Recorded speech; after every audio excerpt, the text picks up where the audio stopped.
Kennedy aurait été incontestablement le pionnier de cette nouvelle forme de gouvernance à laquelle nous sommes désormais exposés. Une gouvernance qui consiste à troquer les attributs de l'autorité contre l'empathie immédiate, systématiquement sollicitée par les animateurs de télévision qui se rêvent à la fois en nombril du monde et en glande lacrymale du genre humain. Avec JFK, le plus jeune président des États-Unis, 42 ans, quasi vieillard à côté de notre président, la politique n'est plus seulement une affaire de projet collectif, mais d'enjeux narratifs. En moins de 3 ans, la mobilisation et la collaboration de tous les grands médias américains, entièrement acquis à sa cause, vont faire de JFK une star planétaire et même, en même temps, un modèle indépassable de leader charismatique.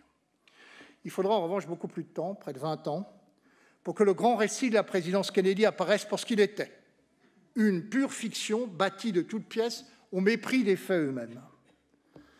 Le démocrate exemplaire, JFK, n'avait été élu en 1960 que grâce à une fraude massive organisée par les hommes de main de la mafia. Le catholique pratiquant, le chevalier blanc du New York Times et du Washington Post, n'avait pas cessé d'entretenir des liens étroits avec le parrain du syndicat du crime de Chicago, San Giancana, au point de partager avec lui la même maîtresse. Le mari de la si délicieuse, de la si charmante Jackie, le père du si drôle et si émouvant John, qu'une photo de Look Magazine avait immortalisé sous le bureau de son papa dans le salon ovale de la Maison-Blanche, pour illustrer le chromo d'une famille idéale. Il me semble avoir vu traîner des photos de ce type dans Paris Match la semaine dernière, c'est pour ça que je vous en parle.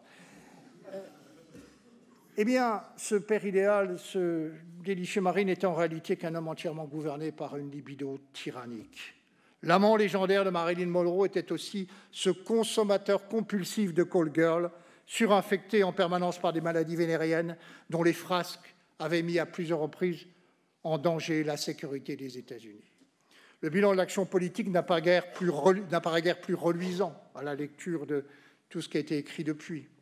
Dans l'exercice de ses fonctions, Kennedy avait été un président versatile, pusillanime, impuissant à contenir l'expansion soviétique, frôlant à 2 reprises la guerre nucléaire et subissant finalement l'ascendant d'un Nikita Khrouchtchev au sommet de sa roublardise, qui l'a contraint à des reculs incessants et à des secrètes concessions dont on a découvert la nature et la réalité par la suite.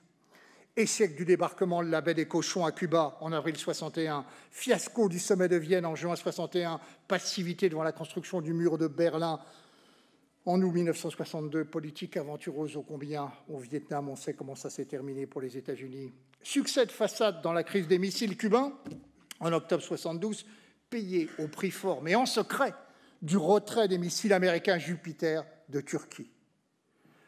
Avec JFK, la démonstration a été faite que la conquête comme l'exercice du pouvoir n'exigeait plus la pratique d'une ascèse, mais la possession d'une double identité facile à acquérir.